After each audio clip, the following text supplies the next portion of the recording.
Zap, zap, zap, lightning, zap, zap, lightning, lightning.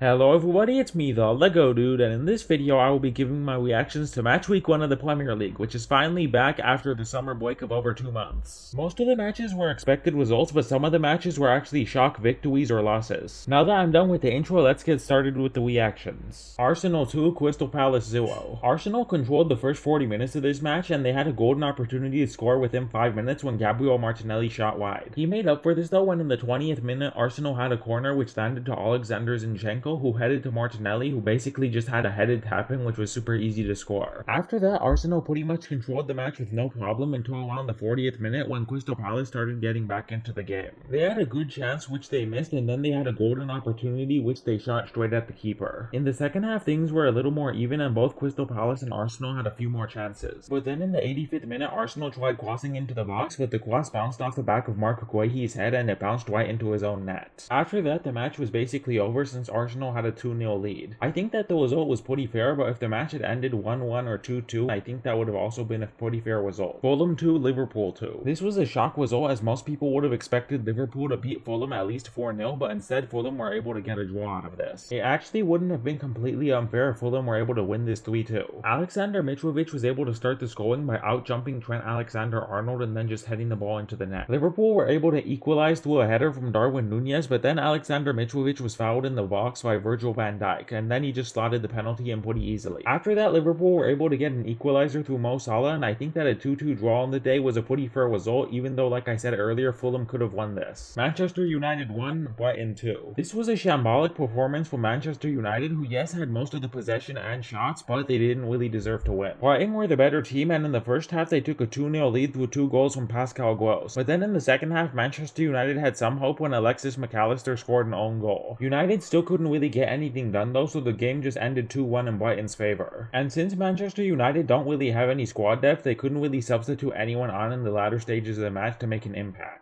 Manchester United lost 4-0 to Brighton on the second to last match day of last season, and this probably should have been an expected result. Even with the new manager Erik ten Hag and some new players like Lisandro Martinez, Christian Eriksen, and Tyrell Malacia, this was still basically the same team that lost 4-0 last season, so this really should have been expected. Tottenham Hotspur 4, Southampton 1. Southampton took the lead in the 12th minute when James Ward-Prowse scored an amazing volley from outside the box which put them 1-0 up. But after that, Southampton pretty much kind of fell apart and Tottenham just controlled the game and were able to get a 4-1 win. What's funny for Tottenham is only one of their attacking players scored, and that was Dejan Kulusevski in the 63rd minute. Other than that, 3 defenders scored for them. Ryan Sessegnon, who is a left wing back, Eric Dyer, who is a centre back, and Mo Salisu, who is a defender for Southampton, who scored an own goal. Bournemouth 2, Aston Villa 0. In terms of team quality, this was an unexpected result as Bournemouth are expected to be fighting relegation and Aston Villa are expected to be fighting in the top half of the table, but Aston Villa always seem to lose to a promoted side in the first match week of a season, so this really probably wasn't that unexpected.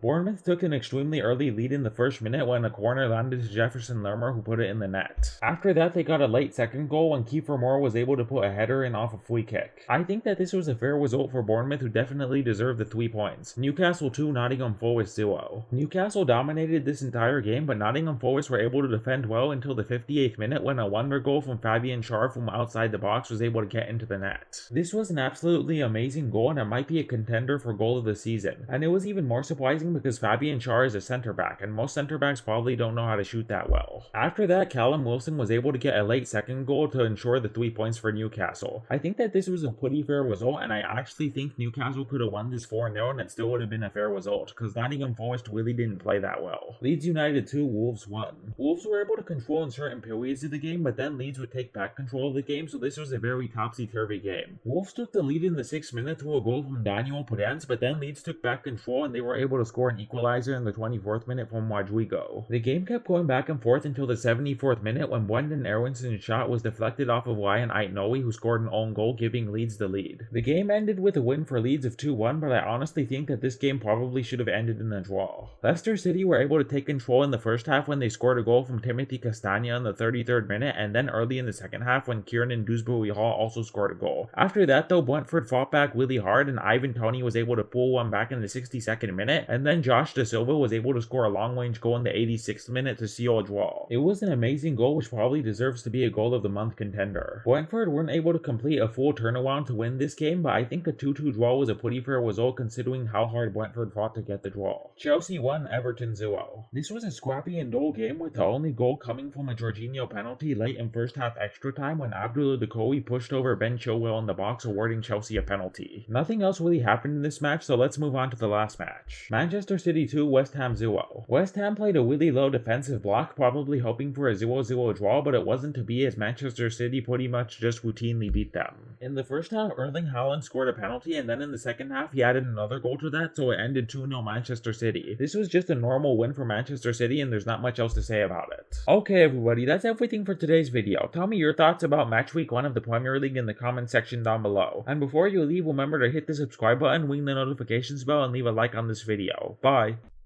Created by The Lego Dude. Produced by The Lego Dude. Directed by The Lego Dude. Paid for by The Lego Dude. Edited by The Lego Dude. Thank you for watching, please subscribe and leave a like.